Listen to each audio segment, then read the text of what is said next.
it's going to be a fun conversation today because when you think about the topic future of talent, especially when you incorporate issues around learning and development, it's clear you need to take into consideration a wide range of issues and factors from educational institutions and what they can and should do, all the way to organizations and how do they access and develop the talent that they think they need to address the challenges facing their companies.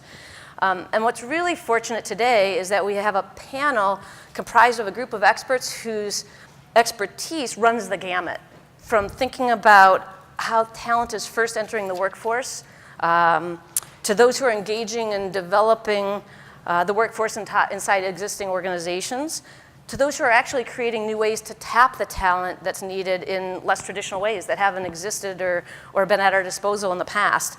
And so in short, not only do I think it's going to be a lively conversation, but I think it's going to be an incredibly well-informed conversation given the group that we have on stage today. To make everybody, make it a little easier on everybody, we have lined up so that the folks on the stage here with me match the order from Garrett to Rob to Dan to Mike to Beth. So you will know who's speaking and obviously can reference the program for what their organizations do and what they lead. To start us off and to really start pushing the conversation over to this group we have here today, I thought I'd pose a general question, kind of a context-setting question, and then get some brief answers down the road before we start delving into some of the particulars. And that question that I'm hoping each of you can kind of work your way through is simply, if you take all of the current approaches that exist to developing talent, whether you're thinking about what's happening in the schools, what's happening in the workplace, do you think it's adequate? Are we preparing, and again, thinking about the workforce, are we preparing the workforce well? And I'll put my bias in, which is I like to think of it as almost a leading indicator. Are we setting ourselves up so that we have in our talent pool what's needed to address the needs in society? So is it adequate? Is it time to sound a warning cry going, we are not doing things well and we have a problem we see coming? Do you want to start, Garrett? Yeah, thanks, Ellen. So I think I kind of approach it from two vectors. So Handshake's a application that's trying to help students navigate their way from college to career. So the way I'll approach the question is like, I think that the thing that we constantly are hearing from talent acquisition leaders and from students is that talent, and this is kind of a provocative statement, but I'm not the one that came up with it, but the talent is evenly distributed and opportunity really isn't. That the access to opportunities for students across the country are heavily correlated with like the socioeconomic status of your family or the school that you go to. And so I think as it relates to just first even opening up access that students have the right opportunities and understand the pathways to those, I think there's a huge problem in the United States today that we're trying to make a big impact on. And then secondly, I think that there's also a huge problem, and I say this a lot, with information and helping students make the right career decisions and helping them prepare effectively as they navigate through this kind of longitudinal journey in college, from what the heck do I want to do to finding their first internship, to change their major, to finding their second internship. So I think there's a lot that can be done, and universities are really focused on this. How do we help align students to the skills they need to enter the workforce? How do we help students understand the type of extracurricular or project they should be working on in college in order to become more attractive to companies? But I think the fronts that we're really trying to break down is democratizing access to help more employers see student, to build more diversity in their incoming workforce. And then secondly, to help really provide more information to students to be able to make better decisions and ultimately reach their full potential. Great. I'm going to bring you back around when we get to questions, some of the career pathing, some of the what's the responsibility of the university. I'm going to hold you some of those things, and we'll see if we get that going. Sounds great. Thanks for that. Sure. So my answer is no. Pretty flatly, I think, to your question. So just for brief background, Catalent partners with leading companies to manage the transition to an agile workforce. 3 stats that I think are key to this conversation. So the first is 75% of the workforce will be millennials in 7 years. 2/3 of millennials expect to leave their current job in the next 5 years. And 84% of people in a Catalent survey of corporate executives said they don't think they can actually hire the full-time workforce that they need to execute on their strategy. They will have to look outside of the company. Tying it back to the education side, why is it, and if you remember the DirecTV commercials from a few years ago, if this happens to you, then this happens to you, this logical progression. We currently, I think, don't have a very good understanding of what we need in our workforce, and I think we currently don't have a good understanding because we have job descriptions, which are vague. We have once or twice a year performance annual evaluations, which are vague. and we have no sense of the skills and capabilities we actually need in our workforce, which then corporations can't feed back into universities to train that workforce. So we have basically, go to college, it'll be great, you'll get a degree and you'll be able to get a job. Then you have HR departments that say, we're definitely gonna hire college graduates, because why not? And yet there's no alignment at any point in the process. And then conversations with Beth from the first version of this panel 6 months ago, companies, even the absolute best companies, aren't training employees to succeed. So you have an education system that doesn't train them for skills that the education system doesn't even know what those are. And then L&D budgets, Beth and I joked, an undisclosed company, a very large one that most of you are probably shareholders in, spends less on training their employees than my company, a tiny, poorly funded startup, spends on avocados, like per employee. So they spend, this company, That's I going to be a think new we figured benchmark out, that we'd like you all to use. How many Spend- avocados are you buying versus your training the budget? annual L&D budget for that company, Beth, was $250 a year, and I went back and was like, we spend so goddamn much on guacamole, it must be more than that per capita, and it was like $275. Okay, so your answer is not only do you think it's inadequate, but you actually don't think that the targets are being set properly. I don't think people know where What they're to- trying to steer the ship, because Okay. they don't know the skill sets that are useful, and then they're not getting it at the companies, Fair enough. because we're spending more on guacamole. All right, Dan. Top that. Top that. So I'd prefer to frame it as, I think we have a huge opportunity in front of us. I think that the world is coming to recognize that great companies are built on great people, and also recognize the fact that the pace of change has hit a completely new inflection point in terms of the expectations of what it takes to be a successful worker in a modern, successful company. And everyone's trying to figure out how to grapple with that new reality. I think that our role as LinkedIn is to sort of play this in two directions. One is to partner with the educational university space with all of the information that we have on LinkedIn to help them understand what are the modern expectations of organizations and how do they use that information to guide curriculum and learning experiences that put their students on the right path. We have a great role to be played, and I think that our hope is to partner with the EDU space. I think the other place is the recognition that learning doesn't stop at school, and I don't think that there is a modern recognition of how does a person coming out of school learn for the rest of their career in a world where what best practice means is changing minute to minute. The skill that I got hired on yesterday is not the skill that I'm going to get promoted on tomorrow. And how do I operate as an individual? I think the biggest problem we have is that a lot of our educational experiences don't map the way that people live their lives today. If I asked any one of you to learn anything today, you'd probably say, sure. Like, went to a panel, I talked to a friend, I read an article.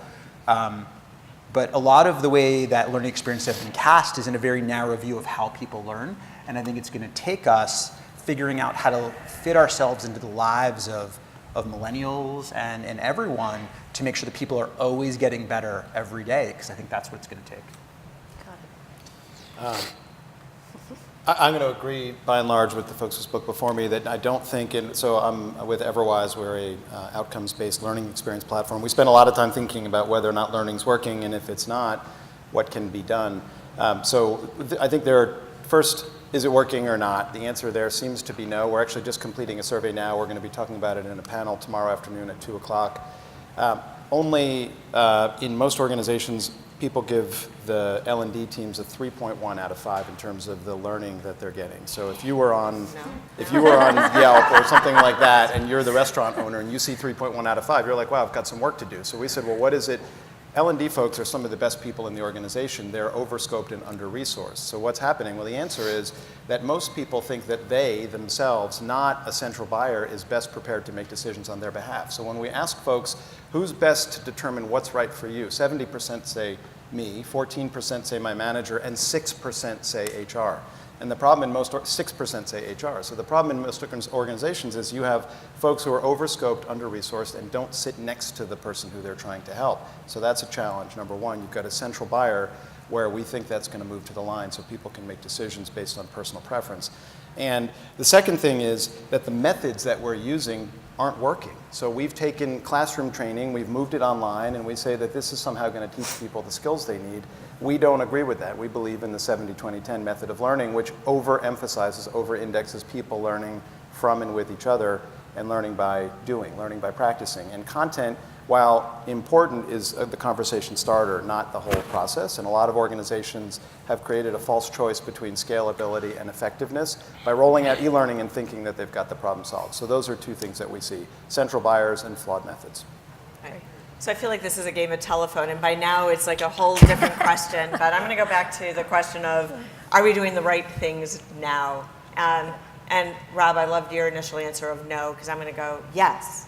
But let me just tell you how I'm answering. Are we? Who's the we I'm thinking of? I'm actually thinking of this room, the folks that I'm meeting here in San Diego. But I'm now going to answer it from the perspective of where I've always lived my career, which is as a buyer of all of these products. So I say yes, we're doing the right things, because what I see coming out of the companies represented here on the panel, the companies that many of you have, are some of, without a doubt, not even some of, are the most innovative, forward-thinking products that take advantage of the latest tools and technologies that we have. And it's amazing what is being produced by the people here. So where's the problem? Those that are sitting inside companies are still heads down going, I'm going to do HR, I'm going to do learning the way I've always done it. And I can't understand and make heads and tails of all of these different solutions that everybody is trying to sell me. I don't know how to integrate them. I don't know how to, I'm just going to keep doing what I've always done. And so there's this whole, is this group doing the right thing? Yes. Does the corporate audience understand it? No. Which is, so right now I'm consulting, I'm essentially on my own, which is why I called myself HR Reimagined, because it shouldn't be the way it's always been. You guys are enabling it in a way that it doesn't need to be the way it's always been, but HR is lagging. That's why 6% go to HR or whatever, So yeah. Yes and no all at the same time. Well, to put a little of my bias out there up front, obviously I do work with ASU, and this notion of a lifelong learner, I think we're hearing it whether you're sitting inside an educational institution trying to realize that we need to be learning along the way, to the organizations trying to think about it. And so the question is, anytime we're looking at these broad systems, there's almost no organization that's responsible for the whole food chain. And so you might be the data above the food chain, but you might not have the controls to manage it. So how do these pieces fit together? So like the next question, and there's a whole bunch of ways we could go. Let me start with the one when you look at the entry point. So these students coming out of college. If you could give advice to a student about to enter the workforce, but they've got some matriculation left, what would you even tell them to study? What would you tell them to spend their time doing? And so whether it's you saying, what are employers telling you they're looking for? Dan, you're seeing a whole bunch of data. Where is there a mismatch in terms of market clearing? What would you even advise somebody who is in their studying full-time mode about to enter the workforce? And anybody can chime in, but those just come to mind as some of the options. So I think one of the really interesting things about the way that we see students leveraging Handshake to try to figure out what they need to learn and how to best position themselves for success, both finding an internship and a job, is students are constantly trying to look at examples of peers like them that have been successful. So a lot of what I believe a lot of the problem is today is that a lot of college students don't understand the skills that are necessary to enter the workforce. There's kind of a ever-changing ecosystem kind of responsibility standpoint. Is it the university's responsibility to upskill the students in the last mile to deliver them in the workforce? Is it a leadership development program's responsibility, or a corporate onboarding responsibility to upskill a liberal arts student with the skills necessary to be successful in the workforce? I think one of the big things we're really trying to do successfully at Handshake is helping students learn from one another, to learn from young alumni, to learn from companies about what are the successful pathways that other students have followed like them. What if I want to work at Ford Motor Company as a mechanical engineer, what are the examples of students that have been successful, and how can I, as an undergraduate, freshman, sophomore, junior year, be preparing, learning from upperclassmen, learning from young alumni to make sure that I'm setting myself up for for success. I think, and Dan made this point that I really love, which is the idea that like, and we hear it all the time from employers, is that this idea is that you don't stop learning as soon as you enter the workforce, right? It's a constant journey. The average student is transitioning careers 3 times in their first 5 years. The skills that you're leaving college with aren't necessarily the skills that are going to prepare you for that second career transition. And when they're changing careers, they're actually changing industries on average 2 out of the 3 times in the first 5 years. So the skills that you have and you needed for your first job aren't necessarily effective at helping you find that second job. So I think it's really equipping the students with the macro perspective, with examples, and helping them, and point them to resources on this lifelong journey of skills development And you would literally give the advice, do what others have done that have been successful in getting to the end goal. Like, is it a good thing to say, go do what's been done in the past that's gotten them there, or is the landscape shifting too fast? We'll just put the last question on the spot. Yeah, for sure. So I think that there are a core set of skills that we see employers search for across the network that I think are reflective of today's hiring kind of climate. Can you name any of them? Yeah, collaboration, teamwork, leadership. Employers are looking for proven track records of people working on teams. So I think the team-oriented leadership aspects of are clear. Yep. But employers are also, if you look at the actual skills they're looking for, skills around data analysis, skills around really being able to be comfortable with data, to be comfortable with technology, to have a basic service level understanding of programming and how to work with automation. I mean, I'm sure some other panelists can talk about the automation that's kind of, and really how many entry-level jobs are going to be replaced by this, but employers are really interested in students having basic tech proficiency and also being great teammates and collaborators. Got it. Yeah. Anybody? Yeah. Yeah. So the advice that I would give to somebody coming out of school now is, as they're coming out of school, they're coming out with the current thinking. So like, let's suppose they're going into autonomous vehicles, right? And they're coming out of school and they now know the current thinking around autonomous vehicles. They go into a company and inevitably the first thing that happens is they get put on a project where they almost are nose down for the next 2 years. And then when they lift up their head because it's time to do something else, they actually now are 2 years behind because they haven't kept their knowledge fresh from when they graduated. So that's the advice that I would give to them, is that they're starting off in that workforce with their knowledge fresh, and it is incumbent on them to keep it fresh year after year after year. And you should take a model from the professions. If you're an architect like my husband is, he's required to do so many continuing education units every year.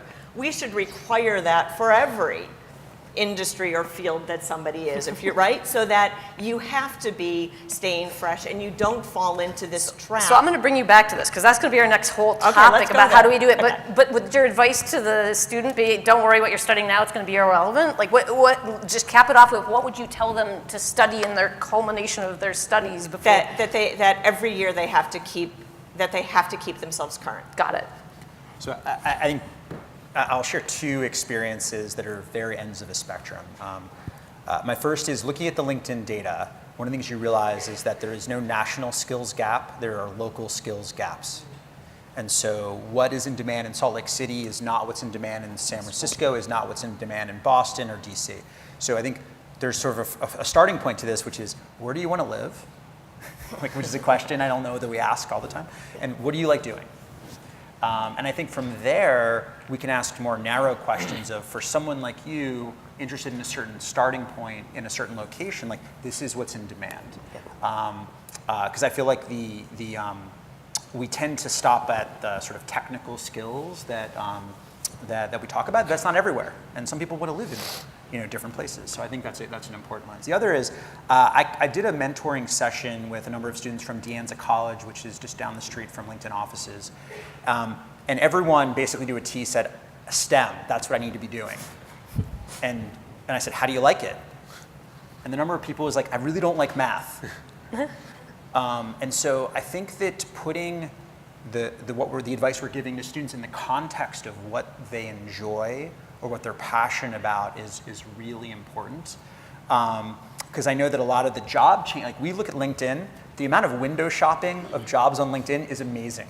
Most jobs people look at have nothing to do with what they're currently doing. It's either a different industry, different skill set, and it's because people have found themselves in a role that isn't quite what they really want to do. So I think helping them see that that's an important part of the process early on to guide some of the choices they make of what they want to learn, I think is actually a really important part. Ellen, can I jump in for a Yeah, second? please. So my answer, I was accused last night for somebody who saw the previous iteration of this panel a couple of months of being a curmudgeon. I think he said I was grumpy or something, so maybe I'll try to be consistent. I mean, my answer somewhat glibly would be, it's who you know, not what you know. That continues to be, there continue to be huge flaws in the way that we recruit. And so if I had one piece of advice for somebody graduating, it's network, because that's going to get you above the rest of the stack of resumes, at least to have the conversation. Now, I know that's not the answer that we're looking for. So the second answer is, if this is a possibility, and this is not a possibility for a lot of folks for whom a vocational education is going to be the right decision, but if you actually have the opportunity to think above vocational skills in your education, which, recognizing again that may not be the case,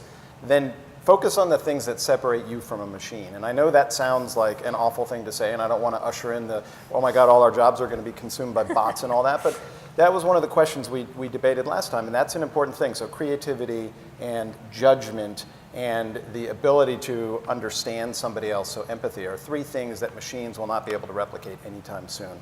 And so if you have the opportunity to do something other than hard skill training that's going to get you into the door, for example, for a STEM type job, then focusing on things that are going to help you build the right brain, the creativity, help inform judgment and empathy, and that's going to accrue to soft skills as well. Those are three things that are going to keep people out in front of the automation that's going to chase us throughout our careers. So Mike, I'm going to push on that a little bit, and then I think it came up a little bit in some of the other answers too, so to your first part of your answer. So if we're telling folks, and I agree, I mean, look, when I used to be at LinkedIn, I had a slide that said it's not what you know, it's who you know and what they know, and then I would amend it saying, and whether you understand what they know, right? So there's a little bit of all of it, but are people actually hiring for that? Like, is there a checkbox on an application going, how many people do you know who are really thoughtful and have expertise? Like, are they rewarded for it, or are we at a disconnect where we know that's what's needed, but you're not getting employment because of it? Like, does anybody see evidence that people are rewarding that, or are we at that juncture where one part's ahead of the other? Just to clarify, and then the other panelists I'm sure will have a better view on this, my point is very, very simple and tactical, which is, if you know somebody who can make an introduction to the hiring manager or to the recruiter, you're at the top of the stack, because you're the one who can go in and have the informational interview, and so you're going to get more attention than, the 7 seconds that anybody else's resume. Irrespective of competency. Oh, absolutely. No, I mean, there's going to be a time when a recruiter says, hey, Jim, I know we work together, and you're saying I really got to meet this kid. I mean, the recruiter's going to say they are definitely not a fit. Best for you just to tell them that. My experience has been that they'll take a second look. Yeah. As a person working at a company that helps people make connections in the professional world, I spend a lot of time thinking about how do we create the fairest marketplace for talent that exists in the world. And I like the fact that we're starting with the question of how do we create learning experiences and help people develop. But I think there's another side of the coin that we need to give equal attention to as organizations, which is how do we figure out who's really good at what? Mm-hmm. And we are very mediocre in the world at that. We tend to look at resumes that are very sparse, profiles in the modern age.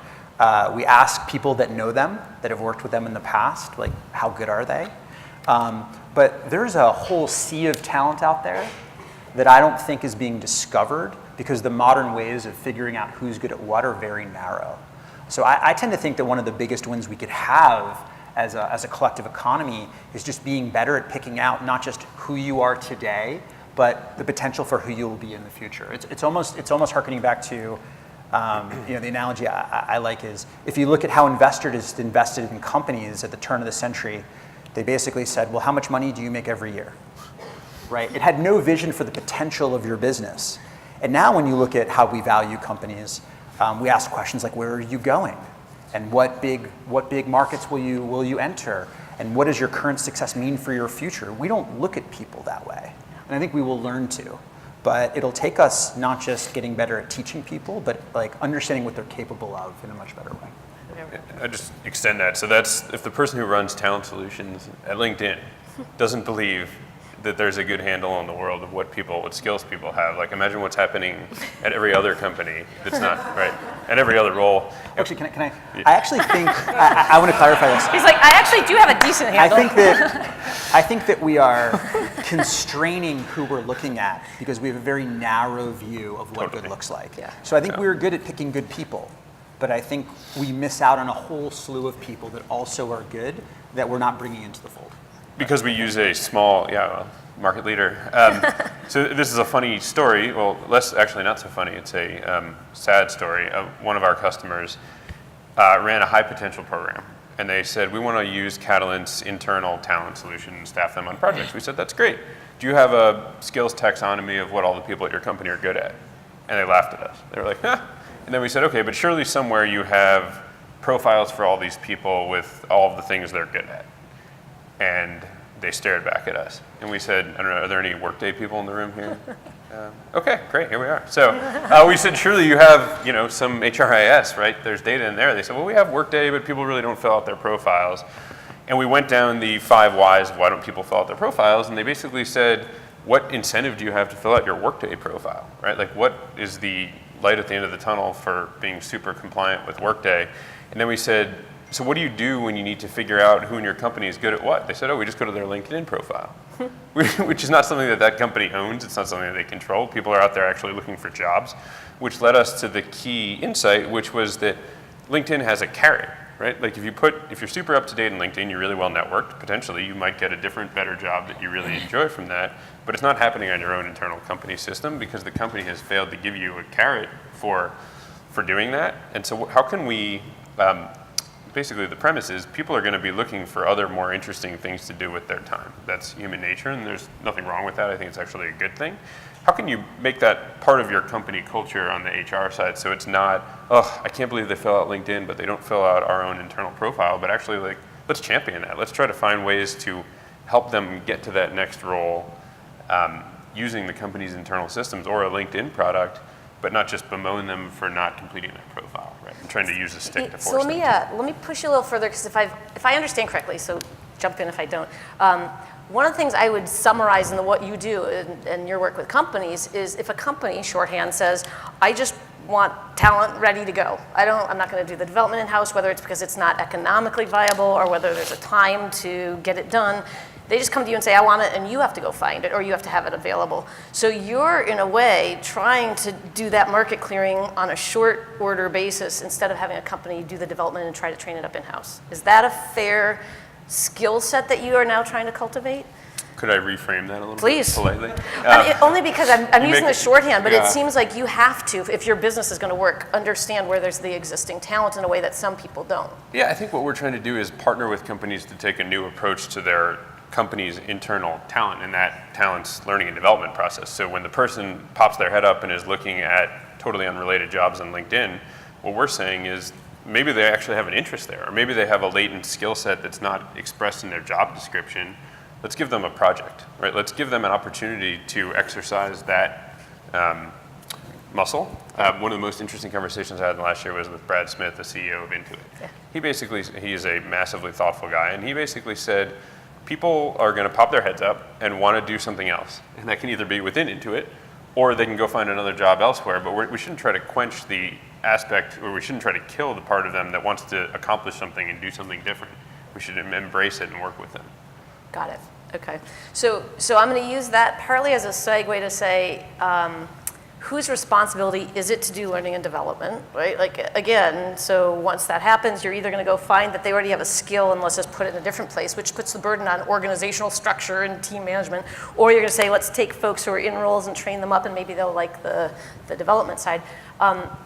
Part A and Part B, and you can choose which part, who's responsible for that, and why does it cost so much to do? Or am I wrong that it even costs so much? Like there seems to be an allergic reaction to investing too much in it.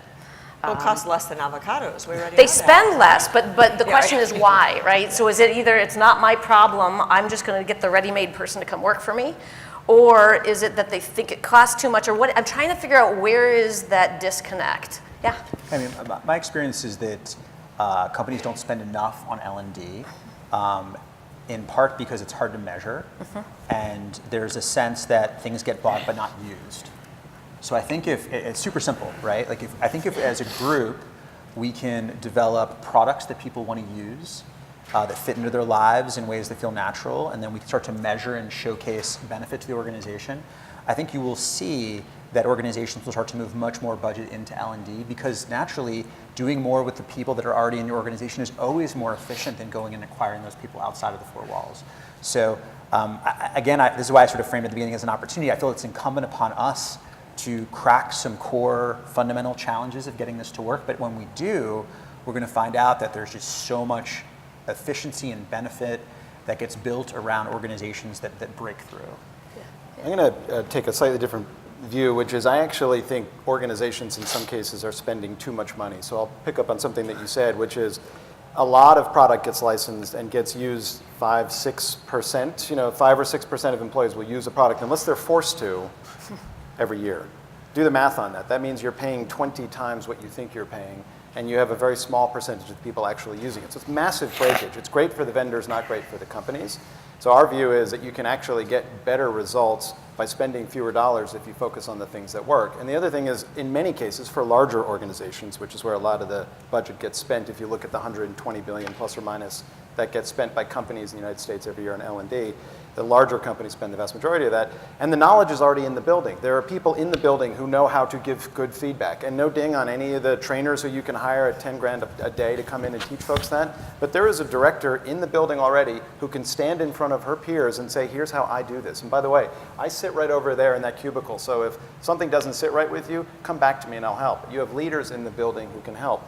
We talk a lot about mentorship and peer learning. There are people who, it turns out, groups learn better than a classic didactic model where you have an expert trying to teach a classroom. Groups who don't know this stuff themselves can learn better, as one of the TED Prize winner in 2013 teaches. So you actually don't need to have a lot of expertise. You just need to give people access to resources and have a clear definition of the problem, which brings me to my answer to the question, which is the manager. The manager is responsible for almost all of this. The manager is responsible, with all due respect, to helping individuals understand what skills they need to be developing. And instead of forcing people to continue to do continuing education, the manager should be encouraging people to do that, because they should be saying, hey, instead of keeping your nose in the sand for the next 2 years, I want you to take a couple of hours a week and focus on what's next, or you're going to be obsolete in a year and a half. And the manager should be the one who's helping to inform how the dollars get spent on individuals who actually want to lean into their own development, as opposed to wasting dollars on folks who have no interest in doing it, and that's just burning stacks of cash. Garrett, you get to be the voice of the students coming into all this. Do you see any patterns, expectations for the folks entering? I mean, do you have them going, oh no, I just graduated and now you're telling me I got to study again? Or are you seeing people going, I expect this. I'm in a new mindset. I've got to be picking up skills all the time. Where are you hearing the perspective of the students coming in on this? Great question. I want to introduce one additional vector, which is the universities, who are, and I'll come back to it, but are under a lot of pressure to articulate exactly how they're helping students build skills, and longitudinally how they're helping them get careers. From the student side perspective, some of the students, and it's fun being a part of this kind of user-generated content and seeing students tell stories and seeing what they add to their profiles. I mean, we have the largest network of college students finding and searching for internships and jobs in America today, and it's really interesting to look at the students that are being, generally that are the most successful are the people that are embarking on learning opportunities outside of the classroom, whether that be projects, extracurricular opportunities. Students are adding Coursera classes they're taking. They're adding, and there's almost this kind of word of mouth among some of the most driven students on campus, that there are skills that employers discreetly measure and value that you can easily tell your story with. So I think that's one thing. Additionally, I think higher education is, especially in the vocational or more pre-professional oriented degree paths, is becoming increasingly focused on actually being able to articulate the exact competencies you're learning in each one of the classes. So if you look at some of the most innovative higher education institutions in America, they're aligning their curriculum development and their pre-professional degree paths with actual outputs, learning objectives that a student can take away from that class, as if it's like a badge that they leave with. So I think where it becomes more more really challenging is whose role is it? And this, we had a fun little debate about this, like whose role is it? Is it the higher education's responsibility to deliver these, factory-ready students that just plug into the workforce and are ready day one, or is it, or is it the responsibility of an employer to upskill that student and indoctrinate them in the values and culture and skills they need to be successful? And I think that's where you actually see some really interesting innovation at this conference, where students that are studying liberal arts at maybe tier 2 universities are going to, finance boot camps that like a Goldman Sachs or JP Morgan will actually sponsor your boot camp, where you take a student that was studying philosophy in college who's really smart and has a lot of grit and is, clearly shown aptitude and drive, and they send them to a boot camp where they learn how to do like a discounted cash flow analysis and how to use Excel and how to model things effectively. And then Goldman Sachs will actually hire them straight out of that program. So I think you see universities shifting their curriculum, especially in their junior and senior school student populations, to help.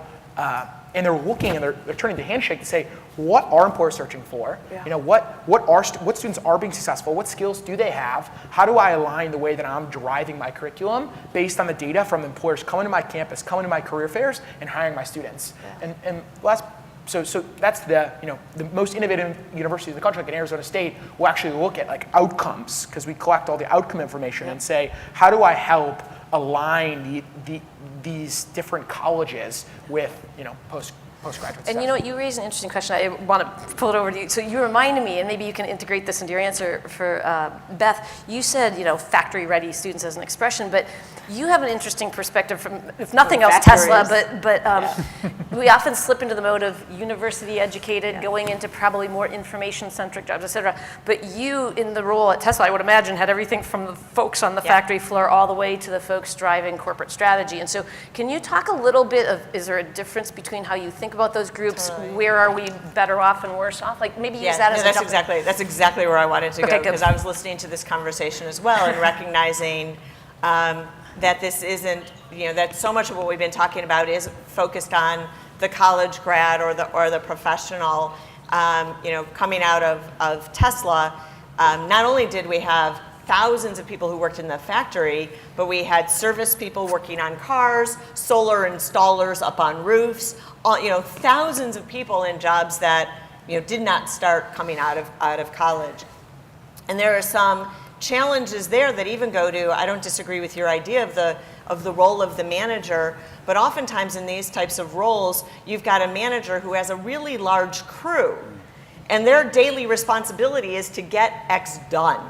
And so on that particular, they don't have any bandwidth to be thinking about all of the people on my crew and what are each of their own specialties and goals. And I think what we have to recognize for all people, regardless of whether they're in, I hate the expression blue collar, white collar, but I don't have a better one right now.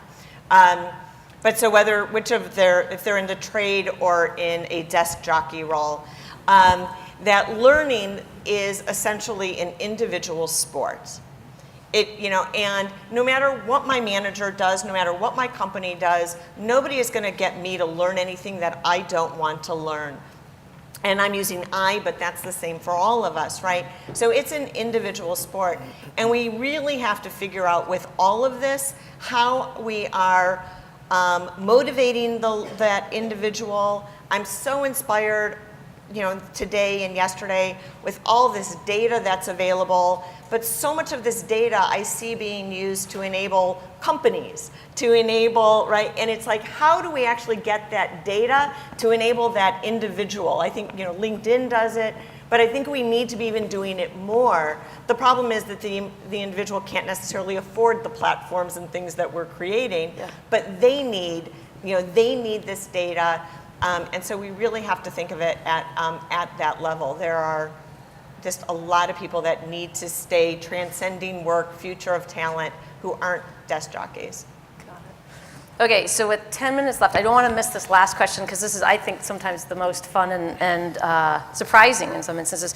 But what I want to pose to each of you, it's a pretty open-ended question, is what do you see that's working? What intrigues you today? You can name a startup doing something interesting, a new business model that's coming, a trend that you're starting to see. Maybe it's where you think there's the most opportunity to jump in. some initiative at a university. What are you intrigued by now that you think people would like to know about? Because you're sitting kind of at the front edge of this wave that's coming. Anything come to mind? I mean, what's the fun stuff? Give like that little cocktail party anecdote of what you're liking. Yeah. I'll start. I think the coolest thing that's going on is I think there's a sense that learning is cool. I think that if you look at the way people talk on social platforms, particularly people that are sort of out of school or into their mid-career, there's a sense that it's cool to get better at what you do and to be proud of it. And I'm not sure that that was always the case. And I think that gives us an opportunity to tap into that understanding of each individual, that they're in control of their career, and if they invest in themselves, then great things can happen. I think that creates a motivation and an energy that will enable us to make sure that the world is always adapting to the latest skill needs. But can you put your finger on any like particular growth area in learning that you'd say this is where I think start to concentrate that enthusiasm? Anything come I mean, like as an example, like anyone use Blinkist? Does anyone know Blinkist as a product? So Blinkist summarizes books. If you look at their advertising, it's some people, it's some guys talking about how, if you want to get ahead, if you want to stay on top of it, like this is how I do it. And it's very modern. It's very like just, into how people think about. They open their phone in the morning and they read the news and they check out the coolest stuff that's going on with their friends. And maybe they listen to a podcast that makes them a little bit better at what they do and it expands their horizons. This sense that it's cool to insert yourself into that flow, I think is groundbreaking. And I think then the question for us is, how do we get what matters to our organizations and to our employees into the flows that people are experiencing every day? And if we can do that, they're going to consume the content, and they're going to get better, and they're going to share it with their friends, and all of a sudden our organizations are going to be ready. Okay. Yeah, do you want to jump in on that? So I think for me, it's the sunshine that's bringing to light the bias that has existed in the workplace for decades. And whether that sunshine is the media, whether that sunshine is the Oscars, whether that sunshine is data, I think this will prove to be a critical moment for us as we embrace. So Starbucks is shutting down, as you all will have read, 8,000 stores on May 29th. That's going to cost them between $10 and $20 million because of a broad acknowledgement that they have an unconscious bias challenge, and they're doing something very aggressive to embrace that. There are meetings now in Hollywood where the door will not be closed for fear that people are going to do the wrong thing because of the Me Too and Time's Up movements. And I think we're seeing, coming back to HR, I think we're seeing data start to explode some myths and some biases. And I want to come back very quickly. I think people will continue to game a system that's gameable. And until we have a lot more sunshine on the hiring process and the flaws that exist in the hiring process, my advice would be, it doesn't matter what you know, it matters who you know, because those are the flaws in the system. So for me, this recognition of the biases that exist in virtually everything that we do is one of the most powerful movements that I'm observing right now. I think one of the most exciting things that's working and that I feel super passionate about is the idea that college talent, companies are really starting to turn to college and to the graduating talent economy as a way to improve the diversity, the cognitive diversity, the gender diversity, the racial diversity of the talent and the innovation that's helping fuel the next generation of the workforce. And companies are, and talent action leaders, all the way up to the executive level, right? Like diversity and inclusion, building a diverse workforce, infusing your company with, technology-enabled, college graduates is really becoming a priority. And we're seeing companies really peel back the curtain and share the impact that individuals are having in the organization, because students are interested in finding, how can I make an impact in the world? What skills will I learn? How will I develop at the company? What is it like to work there? So I think what's really cool is from a student perspective, there's more information than ever to make the best career decisions. Yeah. And any company you can highlight that you go, hey, look, they've just got a cool approach that. Yeah, I think IBM's doing like an absolutely incredible job. I think the scale of the number of students they're reaching, underrepresented minorities across the country, women engineers, the stories they're telling, and the way they're bringing students along this journey, and they're building brand for not only that first career transaction where they're finding an internship or job, but ultimately that brand they're seeing is paying dividends for that second and third career transition as well. I think one of the coolest companies out there is Trilogy Education. So for those of you who don't know about it, everything that I would assume Arizona State is doing themselves, they're doing for everybody who's not Arizona State, which is basically partnering with companies to extend their brand, the Brown brand, the Northwestern brand, whatever, to teach people the skills that they actually need to succeed in the workplace outside, like near the campus, in an easy way to equip people with classes that are too difficult to roll out in a traditional education model where there's this new skill set and we need a class on it in 3 weeks. Never going to work with the college faculty, very possible to pull off in a private setting. Yeah, great.